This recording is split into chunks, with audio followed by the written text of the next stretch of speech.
Une âme a d'importance vis-à-vis de Dieu. Christ avait raison de dire qu'il y a beaucoup de plats dans les maisons de mon Père. Je suis parti préparer une place, afin que lorsque je viendrai, je vous prendrai, afin que là où je serai, vous y soyez aussi. Il y a une place pour chacun de nous, sauf à ceux qui veulent se perdre eux-mêmes. La volonté de Dieu est que le monde soit sauvé, mais hélas, nous vivons des réalités. Les autres qui se donnent à la magie pour gagner la vie trop jeune. Je connais un frère au Congo, on se saluait tout le temps. Brillant à l'université. Il avait terminé en économie. Or, lui avait pris la magie. On dit que je puisse être au-dessus de tout le monde. Et que je puisse avoir une place dans la société congolaise. Mais hélas, après avoir terminé l'université, et le monde là, lorsque vous entrez déjà, il vous réclame. Hein. Au moment où nous parlons, la terre l'engloutit. Est-ce que c'est la volonté de Dieu? Non, c'est lui-même. Dieu n'a pas besoin de perdre une âme. C'est le monde même, les gens eux-mêmes, les incrédules, avec les mauvais compagnons. Et c'est ce qui fait que beaucoup de âmes poussent se perdre. Il est mort. Il a laissé les enfants. Une femme veuve. Daniel chapitre 12, verset 3. Avant de terminer. Daniel 12, 3.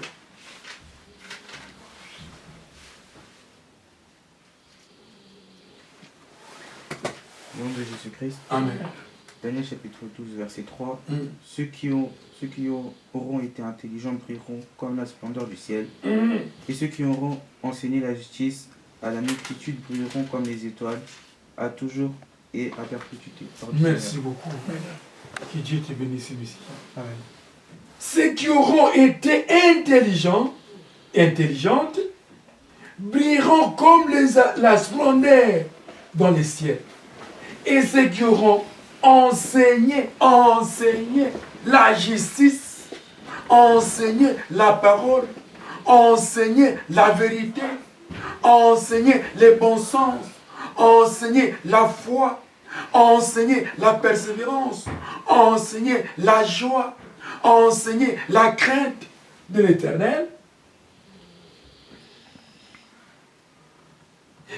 À la multitude brilleront comme les étoiles à toujours et à perpétuité. Alléluia. Amen. Nous serons tous brillés parce que tu as enseigné. Avoir le courage d'enseigner aussi les autres. La parole du Seigneur, la foi, l'amour, la crainte de l'Éternel, l'obéissance. Tu vas briller comme les étoiles. Amen. C'est pourquoi celui qui fait ça, il a la marque brillante dans le front. Les sorciers voient la flamme du feu dans vos fronts. Un jour, dans la deuxième assemblée en mise à Pigeon, des sorciers se réunissaient pour combattre l'église. Moi, je venais du service vers 22h fatigué parce qu'on avait la préparative de la croisade. Le lendemain, on a envoyé un enfant sorcier pour guetter si je ne suis pas là. Et lorsqu'il faisait son investigation démoniaque, on l'a appréhendé par une maman de l'église qui l'a saisi par la main. On l'a arrêté. Viens, toi, je te vois si. Qu'est-ce que tu cherches là? Tu regardes quoi? On l'a amené dans la permanence. On a prié pour lui. Il est tombé. Abidlel va dire la vérité. J'ai regardé si le pasteur est là. Oh, mais papa n'est pas là. Il est parti au travail. Mais pourquoi vous regardez vous regardez les pasteurs? Non. Cet homme de Dieu, lorsqu'il parle de flammes de feu qui sortent de sa bouche. Lorsque je suis venu, les enfants m'ont commencé à parler. J'ai commencé à rire. À la fin de la croisade, il dit, levons nos mains, on va tuer les sorciers. Oh, Qu'est-ce que papa nous dit? J'ai dit, oui, levez vos mains, on va tuer les sorciers. On a levé les mains, j'ai déclaré peu de choses. J'ai dit, papa, c'est toi qui m'as envoyé. Celui qui combat ton œuvre, qui est l'an de la mort d'Esrémine, il n'arrive pas à la fin de l'année. Et ils sont morts un mois après. Un mois après. L'autre a fui du côté de Matadigiba, là. On l'a écrasé par la voiture. C'est pourquoi on ne négocie pas avec les sorciers. Non. Il faut qu'ils soient effacés. Alléluia. Hey! N'osez pas même de perdre votre temps. Oh Jésus, pitié. Christ dit lui-même, je ne permettrai pas un astrologue de vivre dans les cas d'Israël. Toi tu dis plus pitié. N'importe quoi. Ils sont tous morts. Parce qu'ils voyaient la flamme de feu. Les sorciers voient la flamme de feu dans vos figures. Alléluia. Parce que vous servez l'Éternel. On vous combat en cause parce qu'on sait. Tu déranges leur vie. Tu déranges leurs prières, leurs façons, leur magie. Vous voyez quelqu'un qui t'a haï sans cause. Comprenez, il a vu. L'éclair. Et l'autre témoignage avant de terminer. On fait des délivrances à Irebo 86. Chez notre fille Nénette. Les sorciers de ces quartiers de Gambela. Je dis non, on doit tuer cet homme. Et c'est moi qui conduis la prière. J'aime la prière en conséquence de cause. Vous ne connaissez pas pourquoi j'aime la prière. Au moment où j'ai dirigé, ils étaient là. Ils ont essayé nos papis. Ils ont entré dans la grande maison, nous étions derrière la maison. Et ils ont fait la réunion. Comment m'attaquer? Ils ont vu une flamme de feu qui les a fourdoyés dans la maison. Et les fumées sortaient. Ils ont pu fuir. Les fumées sortaient dans la toiture. J'ai envoyé le pasteur Raoul que vous avez vu. Demande-lui, même si je ne sais pas le téléphone, il vous dira. Je suis allé regarder un peu. Le pasteur Raoul est parti. Et papa, je ne vois rien. Mais il y a des flammes de feu qui sortent de la toiture. Alléluia. Si vous avez quelque chose de Dieu, ayez sûr et certain, avec la paix, vous êtes plus que vainqueurs. Et ils ont joué notre cabane et notre piège. J'ai prié, je conduisais l'intercession. Le Seigneur me dit, regarde derrière. Aussitôt que j'ai tourné, j'ai vu un scorpion sorti dans les néants. Est-ce qu'ici le scorpion peut sortir? Pas de trou, pas de quoi, mais le scorpion est tombé. Il est tombé où? Oh, c'était. Je l'ai écrasé. J'ai dit à ton père, à ta grand-mère, ici, on ne peut pas venir.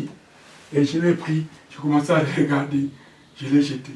Et dimanche, ils ont témoigné. Nous sommes forts avec Christ. Alléluia. Vous êtes forts avec le Seigneur. N'ayez pas peur. N'ayez pas peur. Ce sont eux qui ont peur de vous. C'est vous qui créez des problèmes. Ils vous lancent des alibis. Ils vous critiquent derrière. Mais à la place de te dire comme ça, il a peur. Mais toi, tu as peur pourquoi? Dis-moi comme ça. Et tu verras. Si toi, tu es serviteur, moi, je suis serviteur, on verra. Alléluia. Amen. Ah. Pour terminer, me demande de me repentir. Il y a de la réjouissance dans les ciels pour un seul péché qui se répand. Dieu a besoin que les chrétiens se répandent. Un chrétien qui se répand, c'est un chrétien que Dieu aime beaucoup. La repentance arrête la colère du Seigneur. Alléluia. Amen. Même un enfant qui a mal fait, dit, papa, pardon. La leçon tue en toi un cœur brisé de la compassion. Et oui, je te pardonne, mais ne pêche plus. Et il y a les incrédules qui n'aiment pas de pardonner. Ça, c'est un danger terrible. Et le pardon, c'est accepter la défaite.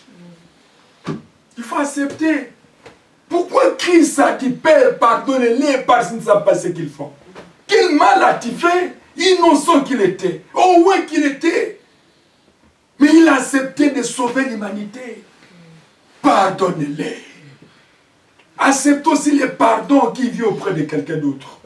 Que ce soit votre frère, sœur, que sais-je encore. Pardonnez. Le pardon, c'est une puissance qui libère. Pardonner 77 fois, 7 fois. Comme on a demandé à Christ, combien de fois on doit pardonner les gens. C'était Pierre qui posait cette question avec les autres. Combien de fois? Christ a dit 77 fois 7 fois. Les mathématiciens sont là. Multiplier 77 fois 7 fois 7 fois fois 7 fois. Combien? Pour vous dire qu'il faut toujours pardonner. C'est ça la conclusion. Il faut toujours pardonner. Parce que si tu ne pardonnes pas, Dieu ne te pardonnera jamais. Tu peux faire la retraite de 100 jours, 50 jours. Dieu ne te pardonnera jamais. Tu fais grève de faim. Parce que celui qui pardonne, même s'il fait 3 jours, Dieu fait des grandes choses. Moi, je suis là. On a fait des campagnes terribles. Elle est là. Témoin oculaire. Elle a vécu des miracles. Des miracles de ses propres yeux comme ça. Les esprits sortaient par la puissance du Saint-Esprit. On n'avait pas fait les chaînes de 24 jours. 3 jours tout simplement. Le diable est balancé par la puissance du Saint-Esprit. Les autres n'arrivent pas même à me regarder. On me regarde. Ah, il a peur de mes yeux. Qu'est-ce que mes yeux a fait? L'onction. Amen. Alléluia. Amen. Le pardon. Matthieu 12, 41.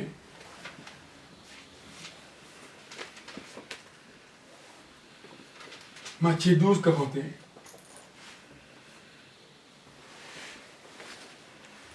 Au nom de Jésus-Christ, Amen. Matthieu 12, 41. Les hommes de Ninive se lèveront au jour du jugement avec cette génération et la condamneront, parce qu'ils se repentirent à la prédication de Jonas. Et voici, il y a ici que Jonas. Pardon, Amen. Les gens de Ninive. Parce que Jonas est refusé. Ce qui a sauvé Jonas, c'est le pardon, la repentance. La repentance arrête la colère du Seigneur. Jonas voulait voir, fuir par son intelligence. Dieu l'a envoyé à Ninive, il a dit, ah, à Ninive là-bas, oh, là il y a des combats là-bas, oh, Dieu ne parle pas. Il a fui. Il est parti se cacher sous l'arbre qui avait une ampleur là qui donnait de l'heure. Il a dit, je ne parle pas. Tu as fait sécher cet arbre immédiatement. Et la chaleur l'a arrêté. La lumière l'a arrêté là-bas. Oh, mais quoi? Qu'est-ce qui m'arrive? Vous savez, lorsque Dieu fait coincer quelqu'un, il va le coincer jusqu'au moins les piliers. Il ne va pas te tuer. Mais il va te montrer qu'il est Dieu. Jonas a vu, mais non! Mais cet homme de Galilée est terrible. Alors il a dit, non, je fouille dans le bateau. Et j'entre vraiment au fin fond là-bas. Là où les mécaniciens et tout. Et je cherche une place, je me cache. Dieu l'a vu. Plus un corbeau qui voit tout le temps. Ah, toi tu as fouillé là-bas, bon. Je vais bouger, dire à l'eau, de bouger un peu le bateau, mais personne ne mourra. Juste à ce que tu vas sortir. Dieu peut permettre un accident. Afin que toi, le coupable, tu puisses sortir de ce véhicule et laisser la voiture partir. Le capitaine a dit, mais ça ne va pas depuis que j'ai commencé à conduire les navires. Je n'ai jamais vu ça, c'est la première fois. Sautez, sautez! Mais qui est le problème ici? Qui est le problème? Personne. On a cherché dans les bâtiments. Cherché, il y a quelqu'un qui se cache. On a trouvé Jonas. Vous savez, les sorciers se ronflaient plus que les gens. Ils ronflaient. Ouh! Nous mourrons là-bas, tout ils ronflent. Sors de là. On commence à poser la question. Mais qu'est-ce qui ne va pas? Qui a péché contre Dieu? Qui a un problème de la famille? Jonas a dit, c'est moi. Ah bon? Qu'est-ce que tu veux? Jette-moi dans l'eau. Ah, mais on va m'arrêter? Ah mais non! Jette-moi dans l'eau. Non, je ne peux pas te... Non, on va m'arrêter. C'est contre la loi. Je suis coupable parce que j'ai fouillé l'Éternel. Ah! Il a pris le monde à témoin. Oui, hein, on le jette. Tu as dit, bon, merci. Je te coffre le mot cachot maintenant. Pour te corriger bien. Pour saisir tes cœurs incrédules qui ne veut pas se repentir. Et le poisson a dit, bon, venez, soyez les bienvenus. Ah, bon. Et ce poisson était en gêne parce que, vous savez, c'est un poisson gros, avale un gros poisson, il sera en gêne, il ne mangera plus jusqu'à ce que cet animal qui a avalé soit déchiqueté. Et Jonas était là. Il ne voit pas les yeux. C'est difficile lorsque vous ouvrez les yeux. Tout ce que le poisson a avalé, ça va tomber. Il était bubu comme ça. Premier jour, incrédule. Ça va? Continuez, bravo avec votre incrédulité. Alors on avance, moi je t'attends. Deuxième jour, incrédule. Ça va? Moi je suis là. Les poissons y dansent à terminer le parti. Il a pris un homme dans son ventre. Il marche, il commence à filer avec lui partout. Troisième jour, il a dit non. Je dois demander pardon au Seigneur. Jonas s'est répandu dans les ventres du poisson. Même dans la boue, tu demandes pardon, Dieu peut susciter un corbeau pour venir te lever. Amen. Et Dieu a dit, vomis-le. Lorsqu'il a vomi Jonas, il était la première personne en courant pour aller à Ninive. Avec ce que j'ai vécu, je ne reviendrai plus. Autant bien d'aller accomplir la mission du Seigneur. Amen. Et les gens se sont répandus. Alléluia. Amen. Ne soyez pas incrédule à la mission du Seigneur. Sinon tu vas mourir. Moi-même j'ai vu les gens mourir comme ça par la frappe de Dieu. Un sorcier qui envoûtait l'église. Qui bouffait les enfants de l'église. Dieu l'a frappé par la maladie. Nyangwende. Évangéliste Nyangwende, le connaissez. Nous on les voyait notre évangéliste. À cette époque-là on était des choristes. Et on était même prié pour lui. Seigneur, aie pitié de lui. Aie pitié de lui. Notre évangéliste. Oh, c'était un sorcier. Dieu a écouté nos prières. Il a fait sauver par sa grâce. Il a dit, réponds, tout abandonne. Arrivé à l'église, il a repris encore. Il a bouffé même l'enfant du passé qui était le dirigeant. Pasteur Jonathan. Dieu a dit, cette fois-ci, tu vas mourir. Et avant de mourir, allez confesser. Et c'était le dimanche. Plein. Nous, après avoir chanté, on était dans notre coin de choriste. Et lui, lorsqu'il est venu, après la prière, il a dit, Alléluia, Amen. Je voudrais dire un mot. Le pasteur a dit, non, l'évangéliste veut dire un mot. Alléluia, Amen, notre évangéliste est sauvé. Nous attendons de bonnes choses. Je suis venu confesser. L'évangéliste s'est confessé. On se pose la question. Parce qu'on les voyait comme des saints. Oh, je suis sorcier. Ah! Il a donné des témoignages tellement. J'ai mangé tel. La mort de tel, c'est moi. Et passé l'a récupéré. Les soirs. N'osez pas de prier pour des sorciers. Demandez la frappe de Dieu. Qui puisse mourir, qui ne mange pas la bonne année. Qui ne mange pas la bonne année. Il n'y a pas la négociation. Amen. Ah oui. Il n'y a pas la négociation, il n'y a pas la compassion. Ah, si vous avez la compassion, ça c'est beau. Ça vous engage que vous-même, pas moi. Toi, tu viens embêter mon foyer, mes enfants, l'église. Je te laisse tranquille. Ah! Alors vous ne connaissez pas les guides de Yiko. Actes des apôtres 20, 21. Vous voyez une frappe Le matin, tu te réveilles, tu sens comme on t'a largué le marteau dans le dos et la colonne vertébrale.